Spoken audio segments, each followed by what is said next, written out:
Buenas noches, buenas tardes y buenos días, estimados geoarmónicos. Tengo el placer de presentarles este modelo de seguridad y defensa integral desde la visión geopolítica de la geoarmonía, cuyo permanente estudio y reflexión me ha llevado a crear la tesis geoarmónica. Lamentablemente, aún ahora se entiende de manera sesgada lo que es la seguridad y la defensa integral, lo cual me preocupa de sobremanera. Iniciemos. Ya desde el año 1991, siendo teniente del ejército, plasmé mi preocupación en el libro Yo serví a mi patria, que dejé inconcluso y les cuento por qué. El libro iniciaba así: salía el sol de verano trabucando con su luz el pardo manto de la oscuridad. Bueno, y trataba de un joven, pobre, pero estudioso y virtuoso, que al igual que algunos otros jóvenes no quería prestar el servicio militar porque lo consideraba una pérdida de tiempo. En aquel entonces aún existía el reclutamiento obligatorio y los jóvenes en edad del servicio militar que no se habían presentado voluntariamente eran reclutados en las calles 2 veces por año. En esa oportunidad, un martes de chaya, nuestro personaje principal es reclutado y a través de su servicio militar de un año se presentan cambios y necesidades que hacen de los soldados aún más útiles a sus comunidades, como ahora ocurre en los tiempos del COVID. El soldado concluye su servicio militar y finalmente expresa con júbilo y orgullo: yo serví a mi patria. El libro en borrador lo presenté a mis superiores y algunos leyeron los primeros capítulos con interés. Sin embargo, otros, y la mayoría, me increparon, entre comillas, reubicaron, diciéndome que los militares nos hemos formado exclusivamente para el uso de las armas y que no podíamos realizar otras actividades que no sean las referidas a la guerra. Traté de explicarles que incluso en ese momento de estar destinados en una unidad de ingeniería, teníamos equipos de construcciones que estaban empeñados en la construcción de caminos, y que si bien en tiempo de guerra ese equipamiento serviría para el fin bélico, en tiempo de paz se los podía usar para el desarrollo del país. Imposible fue hacerles entender y preferí abdicar de mi propósito y dejé el libro a medio escribir. Luego, en el año 1996, me constituí en el primer casco azul del ejército de Bolivia, siendo desplegado al Golfo Pérsico como miembro invitado del contingente de ingenieros, desminadores y constructores de caminos de una compañía de ingenieros CAING 8 Kuwait, de la Organización de Naciones Unidas. Tuve la oportunidad de ver en esa y en otras misiones a las Fuerzas Armadas multinacionales que realizaban diferentes tareas para la reconstrucción de un Estado y para el apoyo a su población, que es lamentablemente la que más sufre. Imagínense el dolor de las familias cuando los niños que son pastores llevan el ganado y en el terreno, en el campo, sufren mutilaciones. Hay una infinidad de niños y de personas que están mutiladas al momento. La remoción es un trabajo difícil porque lamentablemente las minas antipersonales y antitanque normalmente se las coloca de acuerdo a un patrón para poder removerlas cuando ya no se las necesite. Pero cuando el odio persiste, y fue el caso de los iraquíes que invadieron Kuwait, no dejaron ningún rastro. Es más, es posible que ni siquiera haya habido un patrón en muchos lugares, o sea que no tenían la intención de sacar las minas de la frontera, o por desconocimiento o por falta de voluntad. Por lo tanto, la remoción se hizo mucho más complicada. Pero había que hacerlo porque había que proteger a los civiles. En la ONU hay 16 misiones y media de paz, en la cual sirven 90.000 soldados y policías, apoyando a la protección de civiles y otras actividades humanitarias. En el mundo hay actualmente casi 71 millones de desplazados, sobre todo a causa de las guerras, y estos lo tienen que hacer de manera obligatoria, dejar sus hogares. Solo en Sudán del Sur, por ejemplo, hay más de 4 millones de desplazados sin hogar. Y Naciones Unidas, con el apoyo de los cascos azules, los cobijan, alimentan y hasta educan en campamentos.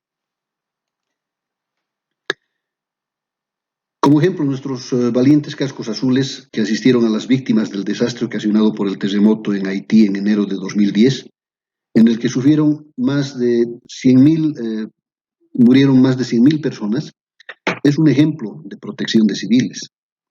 Son incontables las ocasiones de legítimo heroísmo militar anónimo que se da en el mundo. La asistencia humanitaria está bien entendida en el mundo, pero siguen persistiendo las voces disonantes. En el propio cuartel general de la ONU, donde también tuve la oportunidad de trabajar durante 3 años, no faltaron los camaradas tradicionalistas reacios al cambio. Ahí trabajan aproximadamente 100 oficiales de los 164 países miembros, que mediante concurso de mérito son contratados. Al mismo tiempo, hay otros militares enviados por la mayoría de los países miembros como agregados militares de sus embajadas ante la ONU. En una oportunidad, en un seminario organizado por OCHA, que por sus siglas de inglés significa Oficina para la Coordinación de Asuntos Humanitarios, un coronel retirado de un país europeo se puso de pie y vehementemente les dijo: yo no sé qué pretenden ustedes. ¿Acaso no entienden que los militares no hemos sido formados para servir de niñeras, sino para hacer un uso de nuestras armas? Ante ello, yo no pude quedarme pasivo y a mi turno expliqué a todos que la opinión de cada uno es personal y que la que me presidió no reflejaba el sentir de la Oficina de Asuntos Militares de la ONU, y les expliqué mi punto de vista.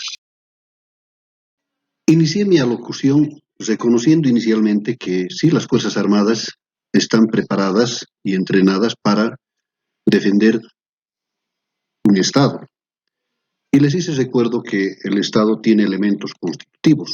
El primero es el territorio, sobre el cual se asienta una población, y esta medida que crece y se sofistica, eligen sus representantes o gobernantes. Por lo tanto, estos 3 elementos constitutivos del Estado tienen que ser defendidos por las Fuerzas Armadas, por Constitución, y con mayor razón la población, porque es la principal razón de ser de todas las instituciones. Le hice también recuerdo que inclusive en la Primera Guerra Mundial en su país, las Fuerzas Armadas han tenido que realizar tareas en provecho en favor de la población. En la Primera Guerra Mundial, durante el Plan Schlieffen, por el cual el general Moltke, alemán, invade Bélgica para por ahí llegar a Francia, porque Francia no los esperaba por ahí, invade Luxemburgo, invade Bélgica, a pesar de que Bélgica se había declarado neutral. Tomaron la capital y otras ciudades e implantaron una política de terror contra civiles belgas poquito después de la invasión. A esta política de terror se le llama Schrecklichkeit, en la que se produjeron masacres, ejecuciones, toma de rehenes y el incendio incluso de bibliotecas, ciudades y pueblos, y se calculan unos 30.000 fallecidos a causa de los alemanes. Esto ocasionó pues un éxodo masivo, mayoritariamente hacia Francia, y la población francesa, enterada de las atrocidades que ocurrían en Bélgica, tuvo también que abandonar sus ciudades para desplazarse hacia París en busca de protección. Entonces los militares franceses no se excusaron de asistir a la población civil, y más bien usaron su doctrina militar para ello. La organización militar prevé estas situaciones. Todos los ejércitos del mundo cuentan con un G2, G1, G2, G3, G4, G5. El G1 es de recursos humanos o personal, G2 de inteligencia, G3 es de operaciones, G4 es de logística. El G5, anteriormente denominado ACOC, ahora se lo denomina ACGM, que significa Asuntos Civiles y Gobierno Militar, se encargan de estas actividades. Ahora en este momento tenemos incluso G6, G7, G8, G9, etc. Y el G es en función al nivel. En las pequeñas unidades son P, P1, P2, P3, P4, P5, etc. En las grandes unidades G, y cuando se conforman las Fuerzas Armadas, podemos tener, incluso con otros países, tenemos J y Cs combinados y conjuntos. Entonces, ¿qué es lo que prevé?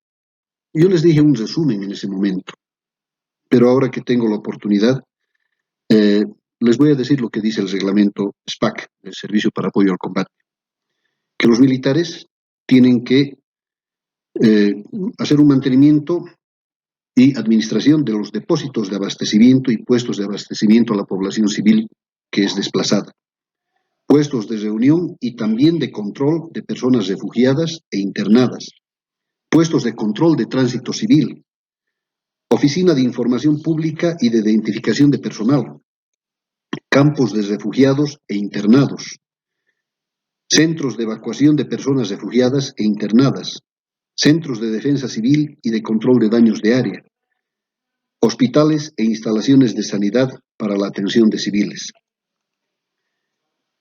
Y les comenté que lo propio ha ocurrido en la mayoría de las guerras, en la Segunda Guerra Mundial, y peor aún, porque Hitler mandó apresar, confinar en campos de concentración a millones de familias enteras de judíos, de los cuales se calcula que unos 6 millones fueron asesinados y el número hubiese sido mayor si la guerra no hubiese terminado. Los judíos que quedaron vivos y no fueron tomados presos emigraron a todo el mundo. Solo a Sudamérica se fueron a refugiar unos 70.000. Y ese dolor y sufrimiento no solamente se dio en esos momentos, sino ahora último también. Recordemos los 100 días de sangre que se han suscitado en Ruanda y en la frontera con el Congo, en el cual han fallecido aproximadamente 800.000 personas en solo 100 días, en una guerra tribal entre los Tutsis y los Hutus. Ha sido tal la matanza que las Naciones Unidas y la comunidad internacional se han tenido que organizar y de emergencia asistir para evitar el conflicto. Y muchos militares tuvieron en su momento que dedicarse a apoyar a la población civil y a los desplazados. Hasta la fecha existe gente desplazada de esta guerra civil. Son incontables las víctimas que no solamente se cuentan en muertos, o en heridos, o en mutilados, sino también en personas que han tenido que abandonar sus hogares y dejarlo todo para sobrevivir, familias que se han desintegrado. El sufrimiento humano es atroz, se los digo con convicción, con conocimiento de causa. Y creo que las Fuerzas Armadas no pueden, no deben, por humanismo, decir que no se van a dedicar a apoyar a la población civil. En los campos de refugiados, Naciones Unidas está alimentando a millones y millones de personas. Hay una organización que se encarga de ello, que se llama OCHA, que por su sigla en inglés significa UN Office for the Coordination of Humanitarian Affairs, y que tiene que movilizar y coordinar todas las fuerzas disponibles, incluyendo los militares, para el apoyo humanitario. Y no solamente con los militares nacionales del propio país, sino con internacionales, con todos los actores que estén dispuestos a aliviar el sufrimiento humano en los desastres y en las emergencias. Esta organización tiene que abogar también por los derechos de las personas en necesidad y facilitar la existencia de soluciones sostenibles. Si nos fijamos la parodia del ser humano y de su evolución planteada por Darwin, en la que llegamos a un punto en el que el ser humano se pregunta, algo hicimos mal, tenemos que recuperar principios y valores. Ahí es donde la geoarmonía hace un punto de inflexión. Aunque en ese momento ya había el conocimiento, yo ya tenía el conocimiento de la geoarmonía, tuve que pensar de la siguiente manera. Si bien es cierto que hay fuerzas retrógradas que pretenden llevarnos en una dirección contraria a lo que el humanismo nos dicta, tenemos todos que ser capaces de levantar la mano y decir, no, basta, hagamos lo que se tiene que hacer, sin pensar en eufemismos,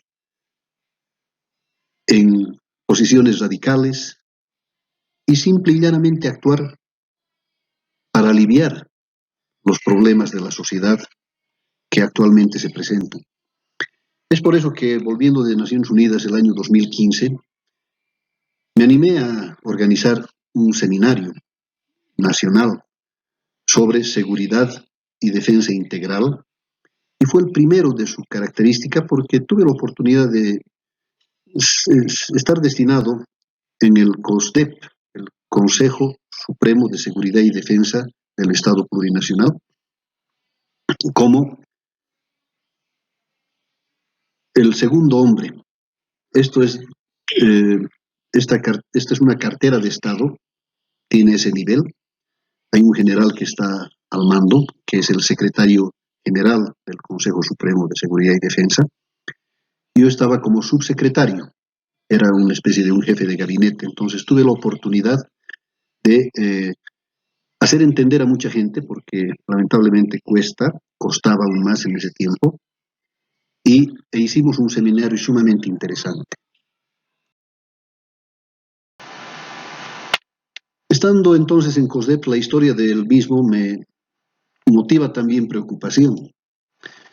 Veamos que se crea el 22 de julio de 1927 con Hernando Siles Reyes, en previsión a la guerra del Chaco con el nombre de COSDENA. Durante el asalto al Fortín Vanguardia y su planeamiento, es convocado por primera vez el año 1928.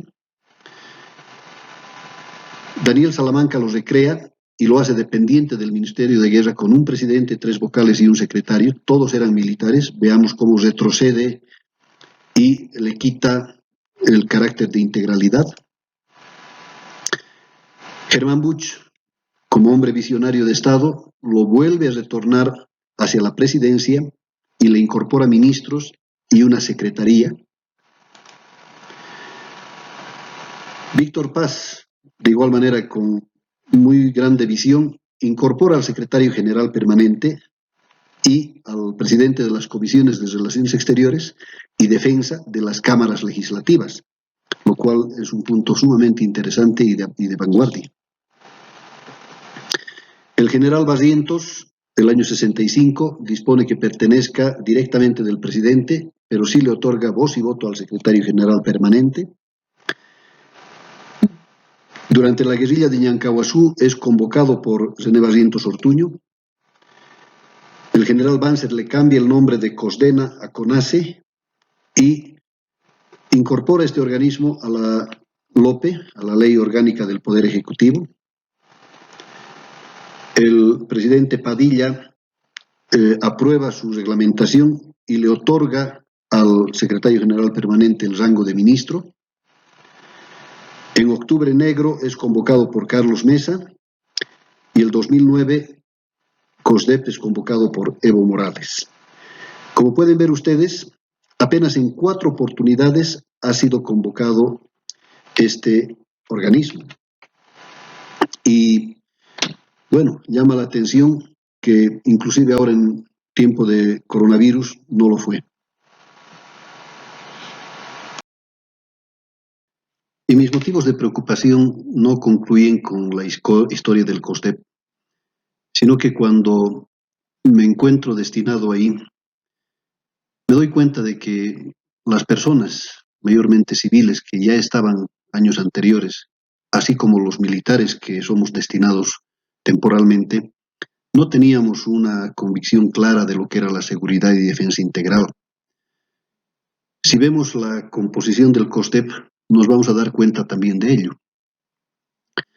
El año 2006 se emite la ley 333-51 por la cual se le da la responsabilidad de coordinar las políticas nacionales de seguridad externa e interna con capacidad de proponer políticas y normas. Esto mediante la ley orgánica del Poder Ejecutivo. Y se le organiza con un presidente de la República a la cabeza como presidente nato, un ministro de Defensa Nacional, el ministro de Relaciones Exteriores y Cultos, el ministro de la Presidencia, el ministro de Gobierno, el ministro de Hacienda, un secretario general permanente del COSDENA, en ese momento se llamaba COSDENA, no le habían cambiado todavía COSDEP, el comandante en jefe de las Fuerzas Armadas, que también tiene el rango de ministro, el jefe de Estado Mayor General de las Fuerzas Armadas y los comandantes generales de fuerza. Y se especifica que en caso de ser necesario podrían ser convocados otros ministros, funcionarios o representantes de instituciones, empresas públicas y privadas. Ahora que nos encontramos en tiempo del COVID, este organismo debió ser activado y mínimamente el Ministerio de Salud debió ser convocado. En ausencia del presidente de Estado, el ministro de Defensa asume y hace la coordinación con los demás ministerios. Creo que actualmente este organismo ha sido destinado como parte del Ministerio de Defensa, lo cual me parece, con toda sinceridad, un retroceso de casi un siglo a los tiempos de Salamanca del año 1932, en el que era un organismo netamente militar. Y a ciencia cierta, no sé si se ha abrogado la ley 3351 para poder llevárselo al Ministerio de Defensa.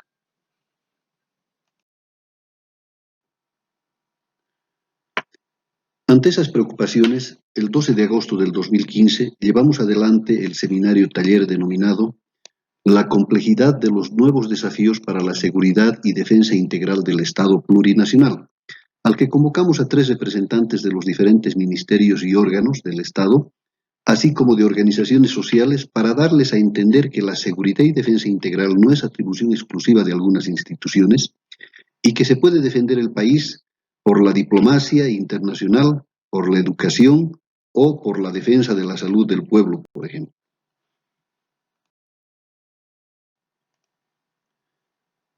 Semanas antes de iniciar con el seminario, enviamos una encuesta para determinar la percepción inicial de los funcionarios estatales sobre la seguridad y defensa integral. Aquí les presentaré rápidamente un resumen del sondeo de opinión. Cuando les preguntamos ¿para qué la defensa y seguridad en el Estado plurinacional? Un 31% nos indicó que era para precautelar la soberanía. Y apenas un 11% estableció que no puede haber desarrollo en condiciones de inseguridad, estableciendo así la real interdependencia entre estos dos elementos. Cuando les preguntamos de dónde provienen los riesgos y amenazas, lógicamente una mayoría dijo que por causas internas y externas, que es lógico, pero fíjense que por intereses políticos, intereses extranjeros y desastres naturales tuvieron un mayor porcentaje. También mucha gente nos habló por la globalización y la complejidad, por el descontento social y algo interesante por la falta de normativas legales. Esta pregunta de cómo responde su institución en un caso hipotético de desastres naturales, la realizamos justamente porque ya habían habido desastres naturales en Bolivia y las instituciones ya trabajaron para apoyar a Defensa Civil del Ministerio de Defensa. Entonces, como era una realidad conocida, fíjense, las respuestas ya tenían un viso de seguridad y defensa integral, porque todos respondieron y en esos porcentajes más o menos similares de que sí su institución respondía. Tenían el conocimiento, pero faltaba que este conocimiento se lo vuelque también a otro tipo de amenazas.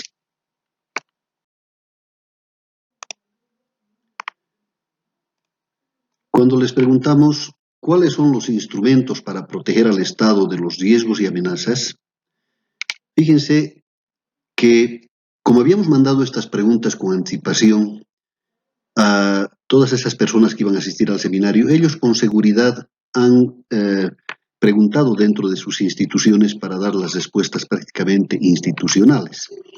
Y una gran mayoría indicó que era por los instrumentos legales. O sea, que si nosotros no hacíamos este seminario para determinar cuáles son efectivamente las pautas para una seguridad y defensa integral, efectivamente iba a haber una falencia. Y más aún si bajamos al tema de las políticas de seguridad y defensa, que prácticamente ellos identifican como inexistentes o deficitarias. Hubo una buena cantidad que también habló de las Fuerzas Armadas, y lo interesante es que ya se vio que el pueblo organizado también tenía la capacidad de defenderse a sí mismo. Cuando iniciamos ya el seminario, hicimos un análisis exhaustivo de lo que son las amenazas, los riesgos, para poder entender mejor lo que es la seguridad y defensa. Vimos que la amenaza es un evento o circunstancia cuya materialización dificulta o impide alcanzar y mantener los objetivos del Estado. Estas pueden ser materiales o inmateriales, reales o potenciales, internas o externas, fenómenos naturales, hechos sociales, estructurales o coyunturales, convencionales o no convencionales. Y todos estos afectan directamente a la seguridad y defensa integral y por lo tanto al bienestar y al desarrollo. Bien, para entender lo que se entiende por seguridad y defensa, es necesario remitirnos a este cuadro, que es un cuadro que está vigente a nivel internacional, aunque los elementos pueden variar. En Bolivia varió. En el fin supremo del Estado teníamos el vivir bien, pero antes era vivir mejor, y se cambió porque se dijo, no puede ser que unos vivan mejor a costa de otros. Anteriormente era el bien común. En el siguiente nivel tenemos los fines esenciales, el bienestar general y la seguridad. Ambos son una sensación, enseguida voy a explicar por qué. Y finalmente tenemos en el nivel de instrumentos o de medios al desarrollo y la defensa. Para conseguir seguridad hay que realizar acciones de defensa y el bienestar general se desarrolla o se consigue a través del desarrollo. Hay mucha gente que no hace la diferencia entre seguridad y defensa, y hay muchos otros que creen que la seguridad y la defensa son una institución, lo cual no es cierto. Para darles un ejemplo, cuando ustedes están en un condominio, viven allí, quieren darse seguridad, realizan acciones de defensa, como ser construir un muro perimetral, instalar una malla electrificada, poner un guardia de seguridad, poner los timbres, contratar una empresa de seguridad que esté atenta, y todos estos elementos nos van a dar una sensación de seguridad. A unos les dará una excelente sensación de seguridad y a otros una pobre, dependiendo lo que cada quien busca o necesita. Lo propio ocurre con el desarrollo y el bienestar. El desarrollo, por ejemplo, se consigue a través del mejoramiento de las vías de comunicación, de las industrias, el comercio, la agricultura, la ganadería, educación, salud. Todos esos elementos nos van a dar una sensación de bienestar general. Ambas columnas son interdependientes. No se puede pretender tener un bienestar general si no tenemos seguridad y defensa. Y no podemos decir que tenemos seguridad si es que el bienestar general y el desarrollo no han sido correctamente desarrollados. Hay errores que se cometen y se han seguido cometiendo. Acá en el cuadro vemos, por ejemplo, que hablamos de una seguridad y desarrollo integral. Estamos hablando de dos niveles diferentes. Esto es lo que estaba vigente. Y otro error que se puede advertir es cuando en la Escuela de Altos Estudios Nacionales, por ejemplo, cuando egresamos nos dan un título que dice Magíster en Seguridad, Defensa y Desarrollo, y se olvidan totalmente del bienestar general. Entonces, en su momento les hice notar de que había que reformular y había que revisar toda esta teoría. Los mismos errores les hice notar que habían en la Agenda Patriótica 2025, porque se consideraron dos pilares, uno de seguridad y defensa y el otro de desarrollo, indicando de que este busca el vivir bien y este otro garantizar el vivir bien, cuando hemos visto prácticamente en el anterior cuadro que ambos permiten vivir bien, ambos pueden garantizar o buscar. Este era un simple juego de términos. Estoy de acuerdo con los niveles del Aquí tenemos el nivel estratégico nacional, en el que tenemos los órganos del Estado, vale decir el órgano ejecutivo, legislativo, judicial, electoral. Luego tenemos el nivel estratégico sectorial, en el que tenemos los diferentes ministerios. El nivel estratégico operativo, acá tenemos el Ejército, la Fuerza Aérea, la Armada y aquí las gobernaciones. Y aquí el nivel operativo, donde están las grandes unidades y pequeñas unidades, y aquí tenemos las entidades territoriales autónomas. Es sabido que en estos niveles es donde realizan el plan estratégico institucional y también aprueban su plan operativo anual.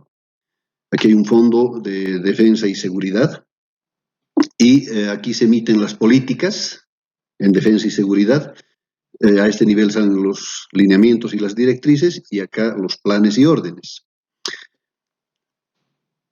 Hasta ahí está bien. Sin embargo, si dividimos en dos pilares, cometemos un error. Por ejemplo, cuando en el Ministerio de Educación realizamos la educación del pueblo, la educación de la sociedad, estamos dándoles armas de defensa a nuestra juventud, a nuestra niñez, para que en un futuro próximo defiendan a su país. Cuando en el Ministerio de Salud estamos realizando trabajos para el COVID, para solucionar la pandemia, estamos defendiendo. Entonces, la actividad de educación, de defensa, que venga a este lado, ambos realizan actividades de desarrollo. Ambos permiten el desarrollo y la defensa. Aunque estemos hablando del Ministerio, por ejemplo, de Relaciones Exteriores, cuando el Ministerio de Relaciones Exteriores va al exterior a plantear el tema del Silala, está defendiendo los intereses del Estado. Es también necesario tomar en cuenta que ambos pilares contribuyen de manera directa al vivir bien. No se los puede dividir. Por lo tanto, esto está mal. Y el gran problema que tenían los 13 pilares de la Bolivia digna y soberana es que todos estos pilares habían sido diseñados para realizar estas actividades y en ningún momento estas otras. Y no nos olvidemos que cuando hablamos de educación y defensa, también en las Fuerzas Armadas, también en la policía, se realiza la educación, no solamente la alfabetización. Se realizan actividades de defensa a través de la educación que realizamos en los cuarteles, a través de hasta el pago del bono Juancito Pinto y otras actividades más. Por lo tanto, ambos pilares se tienen que fusionar y solamente para fines de estudio se los podría separar. Una vez comprendido que la fórmula de Clausewitz, que dice que la guerra es la continuación de la política por otros medios, puede ser invertida a la política es la continuación de la guerra por otros medios, entonces ingresamos a la parte práctica y propositiva del seminario taller.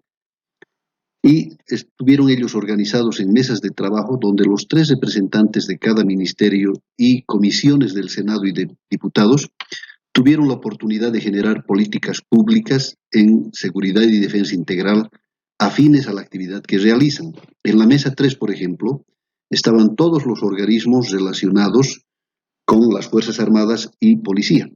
En la mesa 7 estaban todos los relacionados con el sector de salud y educación.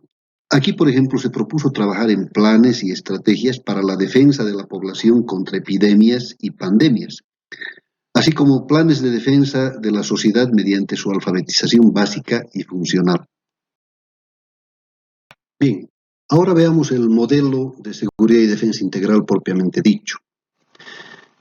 En la antigüedad, sobre los territorios circulaban pueblos nómadas. Estos no conocían la agricultura, se dedicaban a la caza, a la pesca, comían frutos que encontraban y su alimentación estaba pues condicionada a su medio geográfico. Estos eran recolectores, recogían frutos silvestres, raíces, larvas, huevos y crustáceos. Pero llegó un momento en que algunos pueblos lograron domesticar algunos animales y aprendieron la agricultura. Entonces prefirieron quedarse en un solo lugar. Si bien antes los nómadas circulaban a través de los territorios en busca de un mejor clima, en busca de alimento, estaban en ciertos lugares viviendo hasta el momento en que las manadas de animales que eran su alimento emigraban y ellos tenían que hacer lo propio, buscando siempre condiciones climatológicas mejores.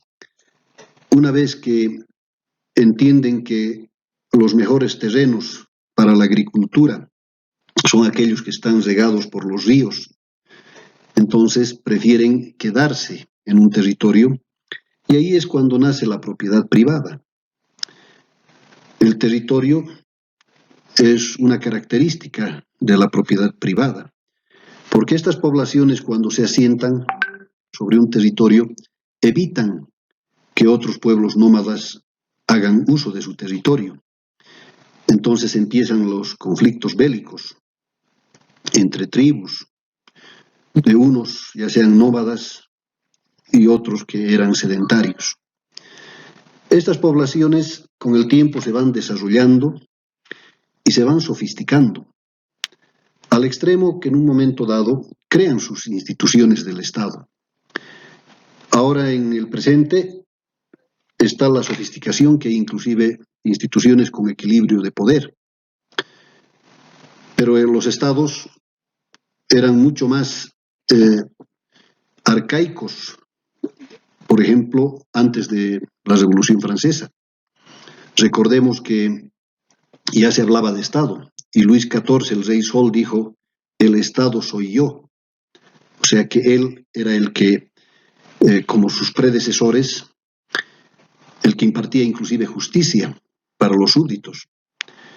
Y era imposible pensar que un ser humano de la población, de la plebe, le quiera al monarca instaurar un juicio.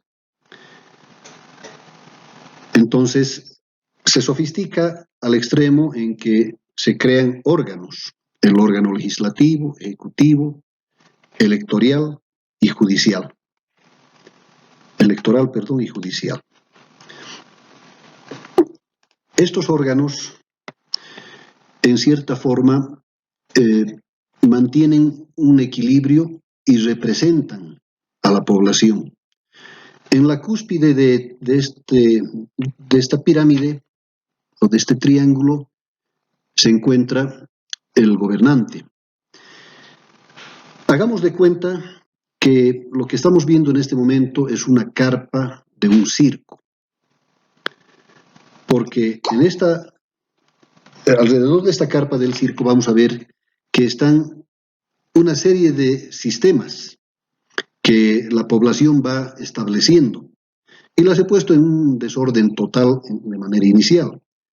Hay un sistema de seguridad social, un sistema de defensa militar, un sistema de salud, un sistema legal, un sistema de alerta temprana, un sistema de protección de la madre tierra, un sistema de defensa civil, un sistema diplomático, un sistema judicial, un sistema electoral, un sistema de seguridad pública, un sistema educativo, un sistema laboral, un sistema de organizaciones internacionales, un sistema económico y un sistema de reacción inmediata. Estos simplemente son ejemplos. Vista de arriba.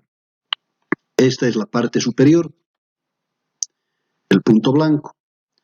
Y a medida que se va bajando tenemos estos elementos y todavía podemos ver en la base el territorio, encima del territorio la población y los sistemas que ya los tengo organizados. ¿Por qué digo organizados? Porque están en función a estos órganos y sectores ministeriales. Acá, por ejemplo, tenemos el Ministerio de Relaciones Exteriores, el Ministerio de Trabajo, Ministerio de Salud, de Educación, de Economía y Finanzas, Ministerio de Defensa, las Fuerzas Armadas, Ministro de Gobierno, el órgano judicial, legislativo y electoral, el Ministro de la Presidencia, etc. Y les muestro de color azul la parte superior, amarilla la parte central, roja la parte de abajo. ¿Por qué? Tiene una razón. Cuando estamos hablando del sistema diplomático, entendemos que la diplomacia es fría. Y cuando estamos hablando de un sistema de defensa militar, de reacción inmediata, de alerta temprana, etcétera, estamos hablando de una actividad muy caliente y en la que también puede morir mucha gente. Fíjense, por ejemplo, que las Fuerzas Armadas están acompañadas del sistema de defensa militar, muy en cercanía con el Ministerio de Defensa, que maneja el sistema de reacción inmediata, el sistema de defensa civil. El Ministerio de Gobierno participa con las Fuerzas Armadas del sistema de alerta temprana, el sistema de seguridad pública. Aquí están los órganos con sus tres sistemas. El sistema de protección de la madre tierra, que también está, digamos, monitoreada por el Ministerio de la Presidencia y el de Relaciones Exteriores.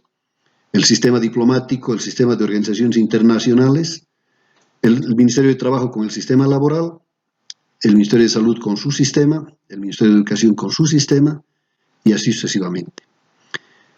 Ahora que estamos en tiempo de pandemia, esta rueda está girando y todo el peso se encuentra sobre el Ministerio de Salud. Todos los demás ministerios están haciendo algo para coadyuvar y contribuir a que el Ministerio de Salud salga adelante. Cada quien en su campo, cada quien realizando actividades propias que le son competentes a sus misiones principales, pero que ya no solamente se las tiene que ver como un apoyo al desarrollo integral o participación activa en el desarrollo integral, sino que todos son parte de ese desarrollo integral y todos a la vez son parte de esa defensa. Hace unos 2 años atrás estuvimos con el sistema diplomático y el de organizaciones internacionales, con el tema de la Haya y del Pacífico.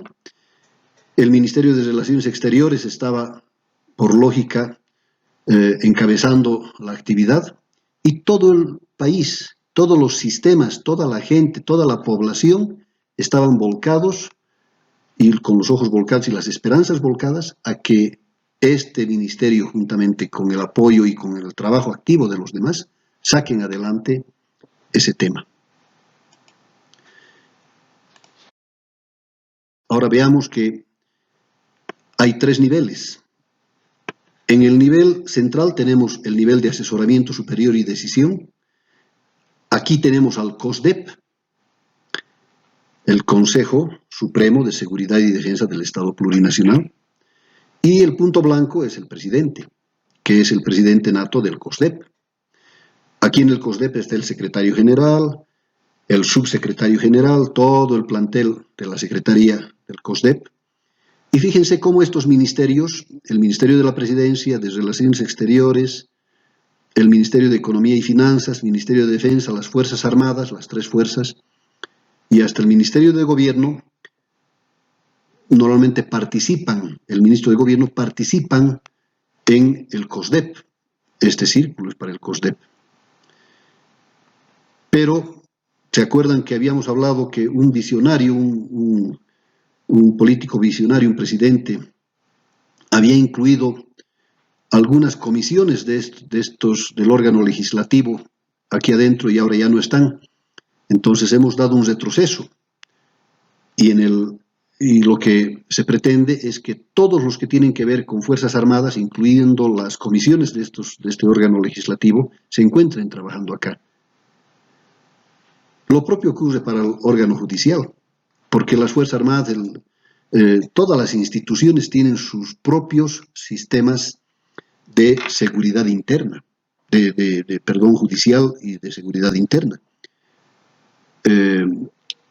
La ley orgánica de las Fuerzas Armadas tiene que supeditarse a lo que se dicta en el Estado, a la constitución política del Estado, y por ende tiene que haber una relación con el órgano judicial.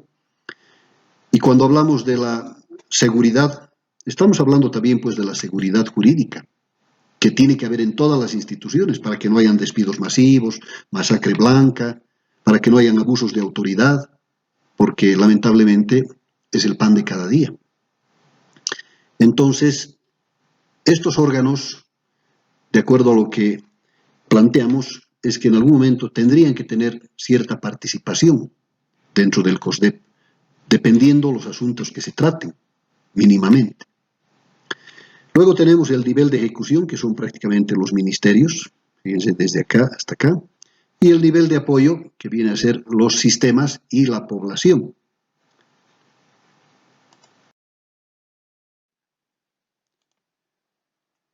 Muy bien, ahora tenemos nuevamente la carpa vista de un costado, y aquí en este sector vemos el nivel de asesoramiento superior, la parte superior de la carpa. Aquí también se toman las decisiones, porque aquí está el presidente y aquí está el COSDEP, en el que están incluidos una mayoría de los ministros y otros por invitación. Aquí tenemos el nivel de ejecución con los diferentes órganos y sectores, los ministerios, y el nivel de apoyo en el que se encuentra la población y los sistemas. Podemos ver que los sistemas en realidad suben hasta arriba, porque los sistemas no solamente son parte de lo que organiza la población, sino también el propio gobierno. Y tenemos el punto más importante, que lo hemos dejado para el último, que es el sistema de inteligencia nacional.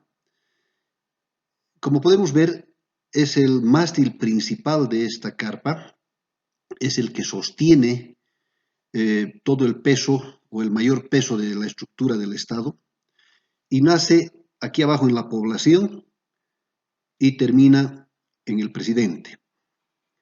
El sistema de inteligencia nacional tiene por objetivo realizar y centralizar actividades de inteligencia que sean necesarias al planeamiento de la política, de la estrategia nacional, proporcionar inteligencia estratégica y evaluada tanto de abajo hacia arriba como de arriba hacia abajo. Formular la Doctrina Nacional de Inteligencia, que a partir del 2009 se han empezado a presentar algunos proyectos y hasta ahora no se ha aprobado. Correlacionar y evaluar la información concerniente a su adecuada difusión a los ministros, a los comandos, al comando en jefe y a los comandantes de fuerza, a los secretarios de Estado, a las gobernaciones, etcétera. Y como podemos ver, nace en la población porque se entiende que cada ciudadano se tiene que constituir en un órgano de búsqueda de información. Por ejemplo, si hay alguien que ve que en la frontera se está realizando contrabando, tráfico de órganos, tráfico de menores, tráfico de blancas, o en el interior del país hay una tala indiscriminada de árboles, chaqueos sin medida, abuso de la fauna en diferentes sectores, lo que tienen que hacer es informar a los diferentes sistemas, y estos sistemas que están representados por los diferentes ministerios realizan el trabajo de ir puliendo la información para convertirla en inteligencia, y esta va subiendo y a la vez se van formulando los EEIs y los ONIs hasta que llega al COSDEP y a la presidencia, de manera que se puedan tomar decisiones oportunas para justamente solucionar algunos problemas que son necesarios. Por ejemplo, el sistema de alerta temprana no se puede realizar mientras no haya un sistema de inteligencia nacional, el sistema de reacción inmediata, lo propio. Entonces es necesario que exista este sistema. Bueno, pues queridos geomónicos, con eso concluimos. Espero que les haya gustado y también que les sirva para todos los que están haciendo estudios estratégicos. Un gran abrazo geoarmónico. Hasta luego.